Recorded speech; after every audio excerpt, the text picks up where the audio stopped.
Hello, everyone, and welcome to Prompts the Prophet.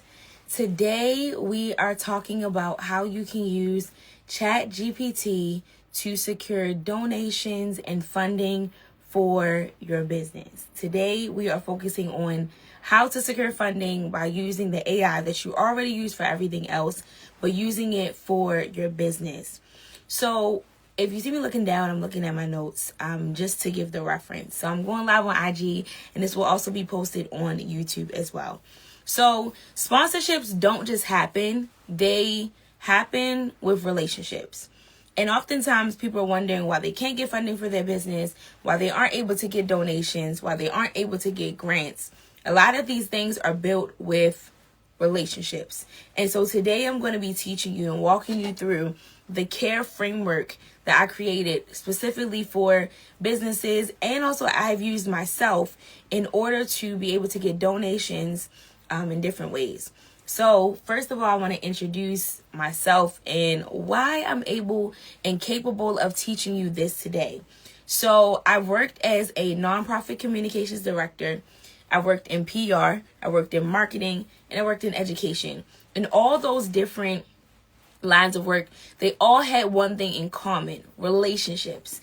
As a nonprofit communications director, before there was ChatGPT, I had to physically write every single donor template or reach out to donors specifically and do a lot of research from scratch. And so with doing a lot of that research from scratch as a nonprofit communications director, if I had ChatGPT then, I would have been able to secure even more donations than I have before.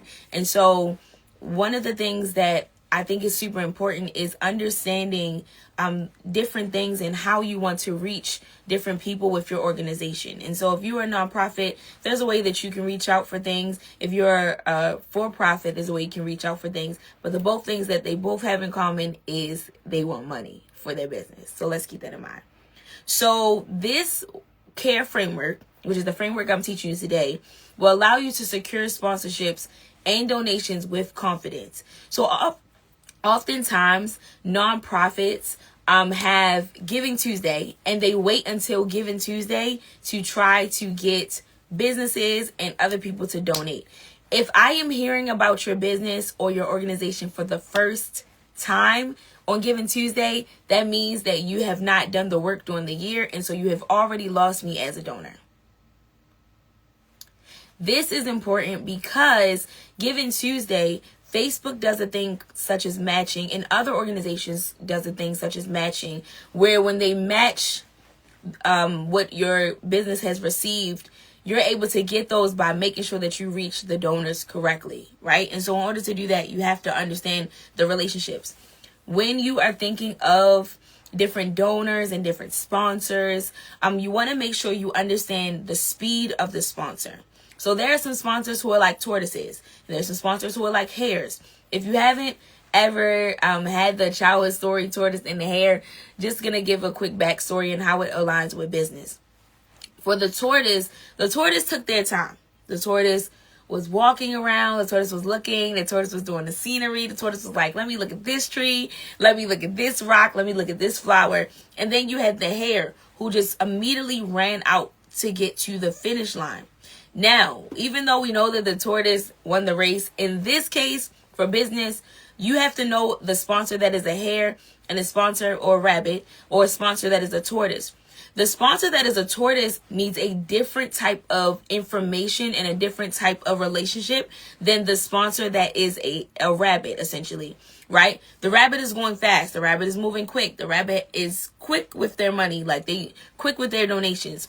The tortoise might need a little more information. The tortoise might need to get to know the founder more. The tortoise might actually want to come and do more visits at your site or things like that. So when you know the difference between the two, it makes it easier for you to tailor your conversations. It makes it easier for you to tailor your information, and it even allows you to tailor your education about your business to that sponsor or that donor.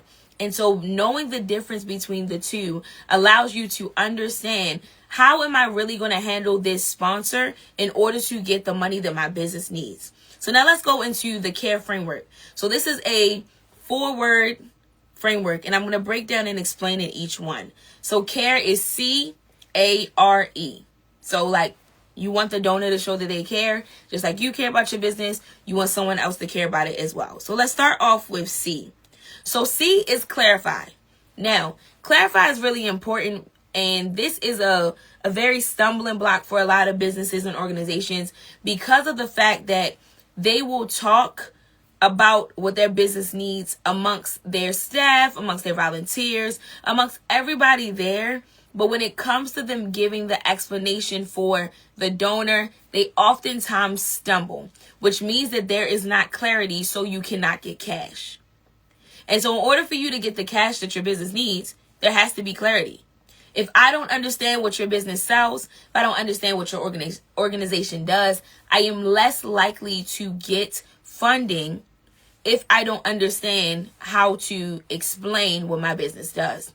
So for example, when you're telling somebody about a restaurant, you're able to tell them about the restaurant by simply explaining what do they sell and how and what type of prices they have. So if you're telling a friend about a restaurant, that's the same way that you should be able to tell somebody about your business. In less than 30 seconds or less, you should be able to tell the person about your organization, what they do, and how you can get help. So let's break it down. If I was somebody who served young girls, I would say my business is Young Girl Society, and we serve young girls who are struggling to get past the 8th grade. And we help them by going into their schools and doing academic intervention through tutoring and tutoring with math and tutoring with reading, and then also by teaching science. Simple to the point. Now, when I hear that as a donor, I'm like, okay, if I owned a science company and I want to donate to you, I know that I can directly donate to you because I know where the need is. I know what it's going to go towards. But if you are stumbling over what your organization does, it is very, very difficult for the donor to want to donate to you because they don't have the time to actively sit with you and help you explain the business to them and why you need donations. And so money likes speed, right? And because money likes speed, the slower you are, the less likely of money you're going to get. And I'm going to give an example even with shopping. The reason why I usually go to some stores is because there are stores that I can get in, get what I need, check out, and leave. There are other stores who you're waiting in line longer than you should be, which causes you as the customer to get frustrated, leave your items, and go. Especially if you are on a time crunch. For example, if you are a mother who's shopping with 4 kids, you don't have the time for the line to take 45 minutes. You want to get in, get your items, and get out. But if you're at an establishment who doesn't have clarity with their systems, where it takes them longer for you to check out, you're less likely to want to come to that establishment because it leaves a bad first impression, especially if it's your first time shopping at that place. If you've been there often and you just choose to go there and you had no choice and it's there because of proximity, that's different. But when it comes to donors, they have so many other organizations that are doing the same thing that you're doing. They can easily go to somebody else because of speed. Because oftentimes, if they're the person that's making the executive decision, they want to move quickly so the money can be sent to you, so the check can be written, so the ACH transfer is done, so the grant can be received by your organization. But if you take too long to explain what your organization does, they immediately say, I'm sorry, this is not a good fit. We don't have time. Right? So let's keep that in mind. So you should be able to explain your goals of your business. And so if your business's goal for this year is to serve 50 people through your nonprofit or anything of that sort, if my business's goal is to reach 55 new customers and branch into a nonprofit in, let's say, Australia, to support women in Australia, young girls in Australia, and help them build a school, I'm going to tell the business that right then and there. I'm not going to take too long to explain it. I'm going to do it quickly. And when I do it quickly, it's easier for me to get the money that way. That is why a lot of organizations don't want to give to your business, because you don't even have the clarity of what your business does. The second thing is the community needs. if your business is located in a certain space, how is your business going to change the community that you're in? How are you going to help that community that you're in? If I'm located in New York City, if I'm located in Baltimore, I'm located in Detroit, located in Los Angeles, what are the things that you consistently see people state that they have an issue with? So, for example, if you notice that you're in a food desert where people are always saying that they're struggling with food or they're struggling to get food, how can your business solve that problem while also changing the lives of the people around you? This makes it easier for a business to want to support you and donate to you because they see the work. Okay, which will bring me to my next one in a few. And the last thing is organizational capacity. Oftentimes we're asking for a 10K grant and you cannot steward $500 right now. If your organization cannot handle $500, it will be very, very hard for you to get a 5K grant because your organization doesn't know how to steward the $500. And this is very important because many businesses lost a lot of money when corporations have asked them, okay, so what have you done with it? What have you done with the money that we've given to you? How have you changed the community that you told us you were going to change? And if you're not able to answer that, if you don't have an answer for that, they're less likely to want to be a recurring donor because they don't see what you said that you're going to do. Which brings me to my next point, which is A for assets.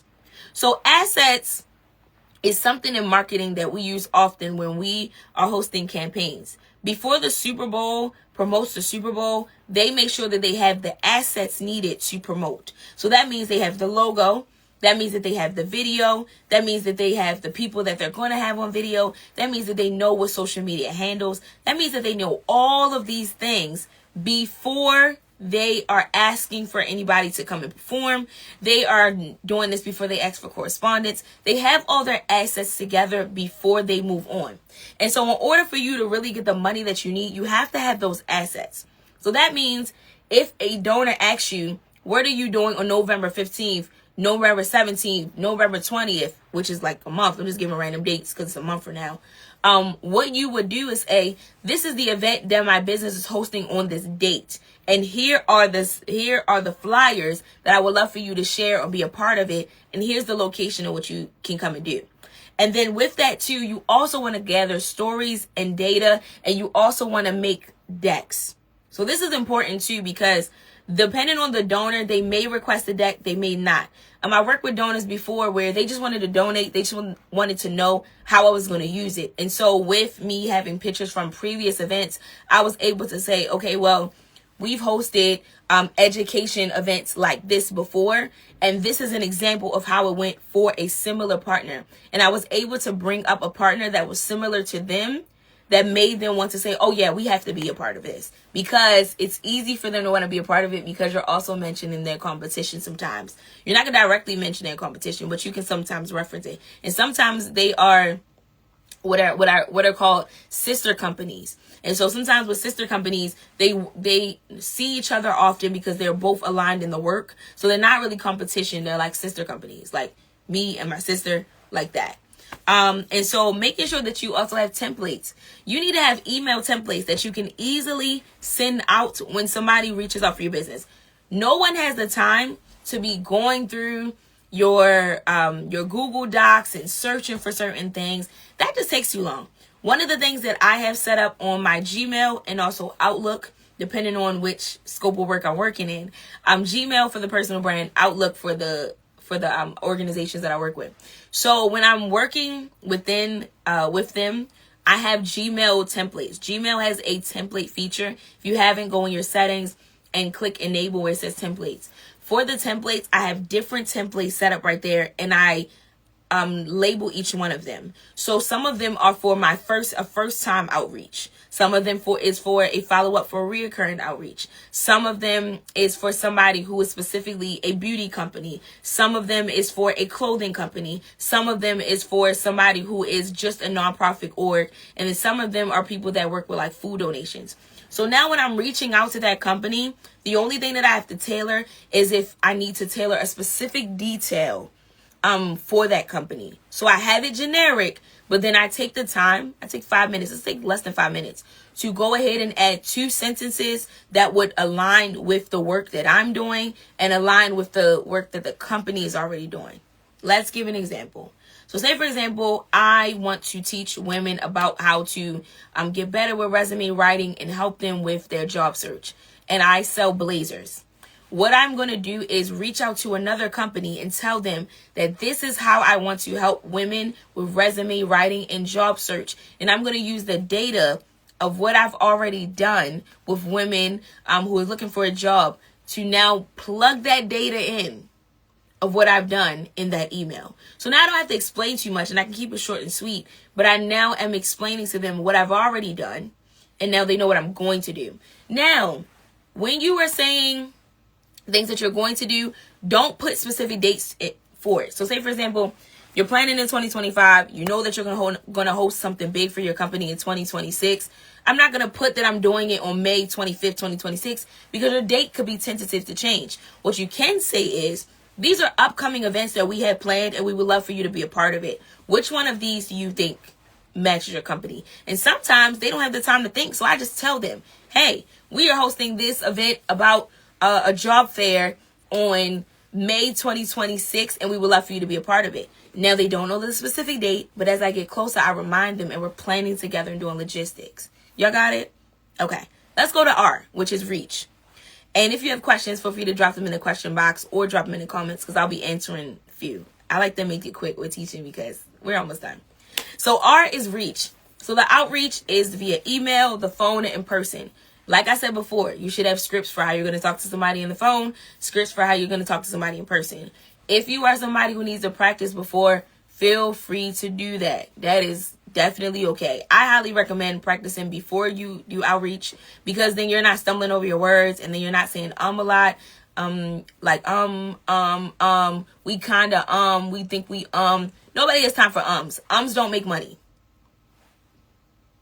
The more ums you have, the less money you make, because it doesn't show confidence in your stuff. And similar to when you're reaching out to donors in person, you want to think of it like I'm doing my own mini Shark Tank for them. When organizations, when businesses go to Shark Tank, they have what they have done already, what they're going to do, what the ask is, what the product is, and how it can help somebody. And they're able to do that in 5. When we were in English class, one of the things that our teachers taught us was the who, what, where, when, why, and then you had how. With those 6, if you can't answer those 6, you're not able to bring a donor in. Because if you can't tell who, you can't tell what, you can't tell how, you can't tell why, and you can't even tell me where, I'm not able to help you. Because with big corporations, they have different locations. So for example, if they say that you're reaching out and you're located in like Michigan, or you're located in Texas, they can say things such as, okay, well, we don't have a location in Connecticut that can help you, but we have a location in New York who specifically works with these things, and they're close to you. So say I'm hosting something in Connecticut and I want donations, but they don't have a headquarters in Connecticut. They have a headquarters in New York. 9 times out of 10, they will let you know to go ahead and reach out to their New York office and give you a direct line of that person. And when you get the direct line of that person can tell you how they can connect and come to your organization's event.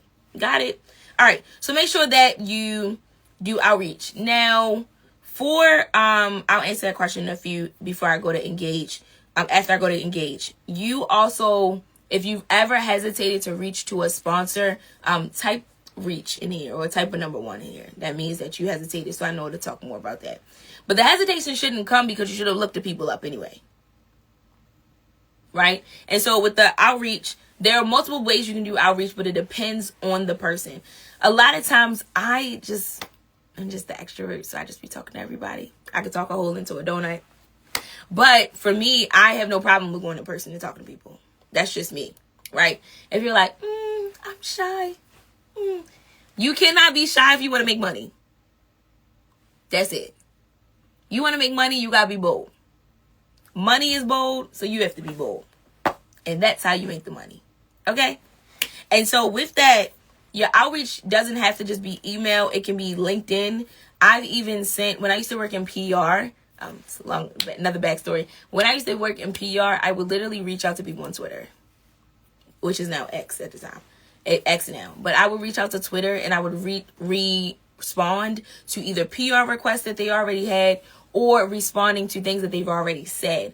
And if I wanted to talk to somebody, I'm not asking them immediately. I might engage with them for a few weeks and then ask.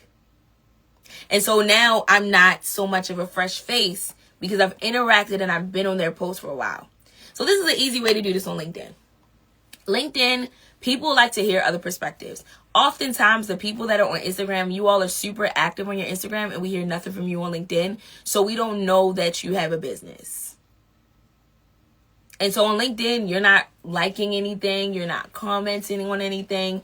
You're not sharing anything. Oftentimes, you want to show on LinkedIn that you got a new job. I don't post those.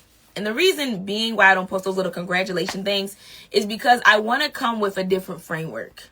I want to look like an expert. So I'm not going to post the typical things with the confetti where it says, congratulations, I got a new job and such and such. No, I turn that off when I get a new position. One of the things that I do is I'll talk about, I can't wait to start a new experience as blank, blank, and blank.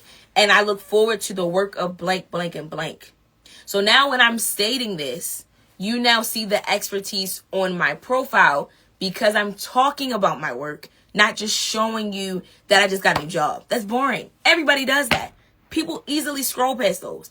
But the way that you become the difference is when you have distinction in your post by saying, hey, I am super excited to be able to be hosting this education event for elementary school kids. I've been doing this for 3 years and this is why I'm passionate about it. Now, if somebody sees that on your post, they're like, oh, wow, you do such and such. And I'm tagging companies that align with that. So let me give an example. When I was after school program director and we had somebody come to read for the school, I posted it on LinkedIn, tagged that person, and that person reposted it. Before I even asked them to be a guest reader, I let them know in advance, I'm going to be posting this on LinkedIn. So what is your preferred handle that you like me to tag? And so now when you go to the post, that not only has the person reposted me, because they reposted the post. So now they reposted me, but they've also liked and engaged with the comment, which boosts my post up. Now, with that same post that I've done, when I'm reaching out to other people in their audience, it's easier for me because they've now done the ambassadorship for me. I don't have to do that. I don't have to introduce myself to your audience because you've already done it for me. You've already reposted my post. So it's easier for me. Versus I have to sit here, go into your audience, try to introduce myself. That takes too long. When I can just say, hey, I'm going to tag you. And I asked you to repost it. And they did. And that comes from my in-person relationship, being able to do that there. If you know somebody else that will benefit from this, send this to them because we're almost done. And then the last one is E for engage. So the engage part is the following up. So as soon as they've done the donations, they finish or they haven't yet, if they're about to donate, make sure you're following up, checking in with them, thanking them after they've done the donation, and steward the relationship. Because oftentimes this is the part that people forget. They usually forget the C and they usually forget the E, which are the last two are the most, the first and the last are the most important. The E is I'm engaging you again outside of the donation. I don't want it to be like I just hang out with you just to get something, right? Because who wants a friendship like that? That's not a good relationship. That's one-sided. Where you only come to ask me for money and then you dip. And then you come again and ask me for money and then you dip. No, the relationship should be that you're inviting me to other things that you're doing where it has no ask attached to it. Because now, if it has no ask attached to it, I'm just coming. I'm like, oh, wow, you want me as a guest. And so now the person that you had donate to you, who donated to you, they're able to now show on social media, hey, I'm here at this event. I'm taking a selfie with the founder of whatever your company is. I'm taking a selfie with Candle Co. or Candle or the CVS. Whatever I'm doing, whatever you own, they're now taking a selfie with you. They're taking pictures with you. They're tagging you. And with this, make it easy for people to tag you on social media. Okay? There's no reason why your tagline should be 35 characters long. And not that this is your birth name, but some of you have too long of your handles. So by the time I type it, I'm tired. And so I can only imagine the way that a donor feels. Also make it easy for your profile to be searchable. So if you have a certain website, if you have a certain page you want them to tag, make sure that you have that together automatically at your event. So at your event, you should have QR codes where you can scan it. It takes you straight to the Instagram. You should have a QR code where you can scan it and you can send an email to the founder. You should have something, you should have something where they can easily text you or communicate with you. Something to make it easy for them to communicate with you. Like, make it super duper easy for you to get money. And so the way that you want to make it easy for you to get money is on every single, if you're hosting an event, every single table should have the follow us on social media handles. And then at your event, you should also have like evaluations. So at your event, you can use those evaluations to collect the data to engage more people. Okay, so we're going to recap real quick before I take questions. C is for clarify. You're clarifying your organizational needs and your organizational capacity and your goals of your business. A is the assets, where you're getting the stories, the templates, the data, all that, the sort. R is for reach, where you're doing outreach, where you're emailing people, where you're calling them, and you're even talking to them in person or even going to their businesses. And then E is for engage. You're going to be following up, thanking them, and stewarding over the relationship to make it well. And so all of that is important. So make sure you write this care down. And so if you want to put this in action, what I'm going to be doing is I'm going to send this ChatGPT prompt in the broadcast channel that is on my profile. So you're going to click Success Squad on my IG profile and join it. And I'm going to put the ChatGPT prompt in there. Okay? All right. Now let me answer any questions that we have, because I see a question right here. Okay, so the question is there an order of outreach that you recommend? Email first or phone call first? It depends on the person. If you go to an organization's website and they're more like a 1-800 type situation, I wouldn't call them first. I would email first and then follow up with a call. If there's somebody who's like a direct business number, where if you call 410-298-3177 and you call them and there's a person they can directly connect you to, that's where the call comes into play, and then you follow up with email. I just like to talk, so I'll call first. That's just me. I either call or I go in person.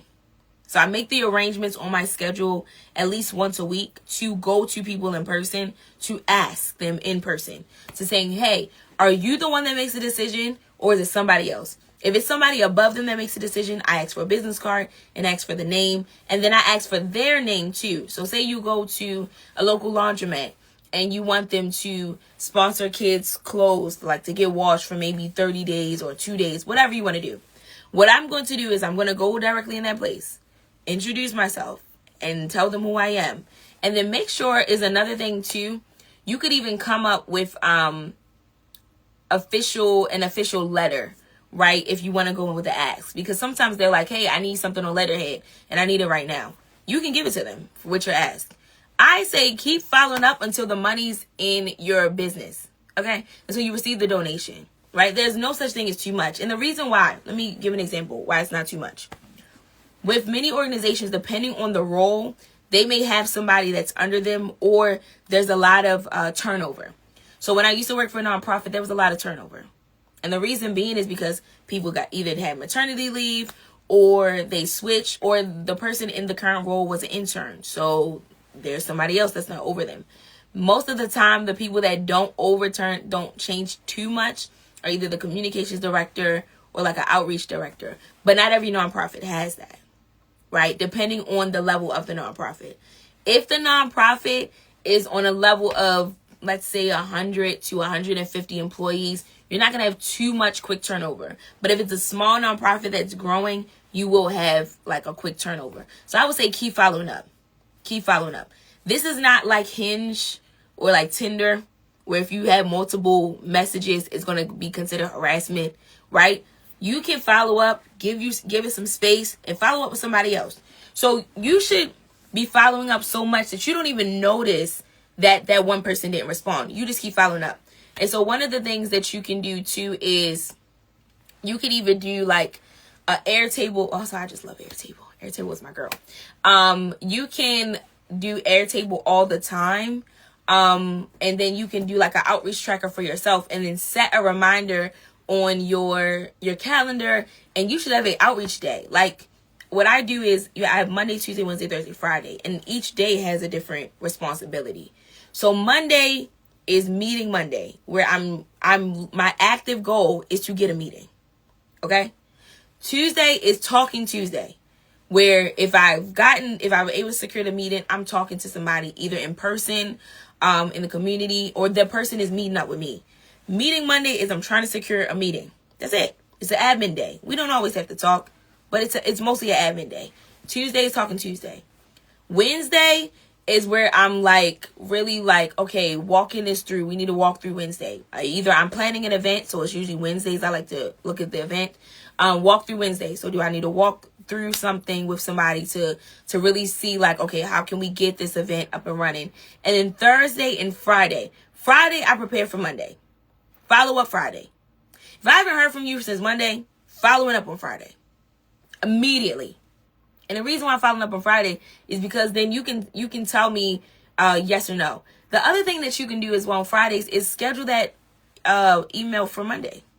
Right? If you're like, dang, this is a lot for me, I can't do all this at once. Take Friday to schedule all your emails to send on Monday morning, to follow up with anybody you haven't heard from on Monday.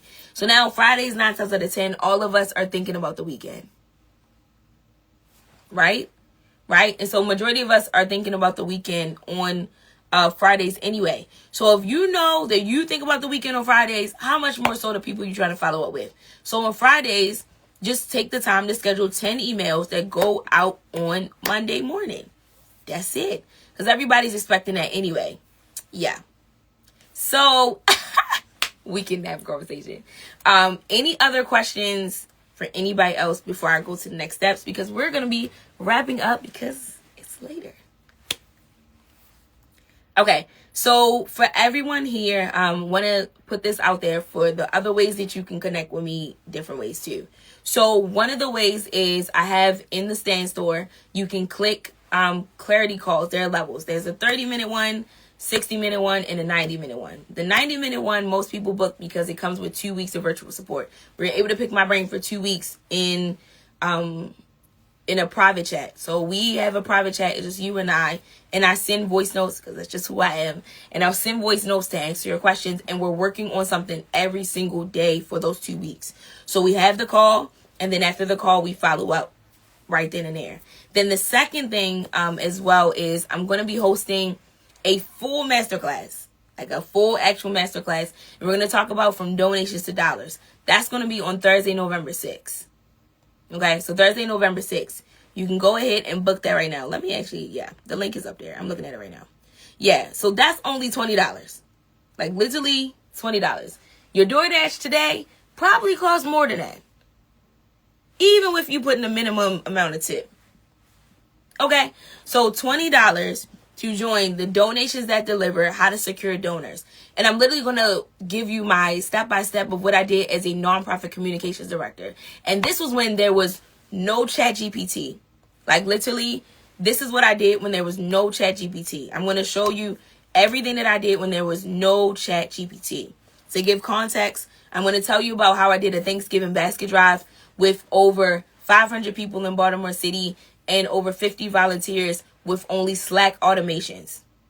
So I didn't have ChatGPT at the time. So all of this had to come straight from the dome. Straight from the dome. Okay? So literally we use Slack. And I got volunteers and I got donors to help us with different things. We had grocery stores that donated. We had all that the sort. And so what you're going to do today, your next steps, is you're going to do 2 things. One, you're going to join the Success Squad, which is on, which is in my profile. You can join that.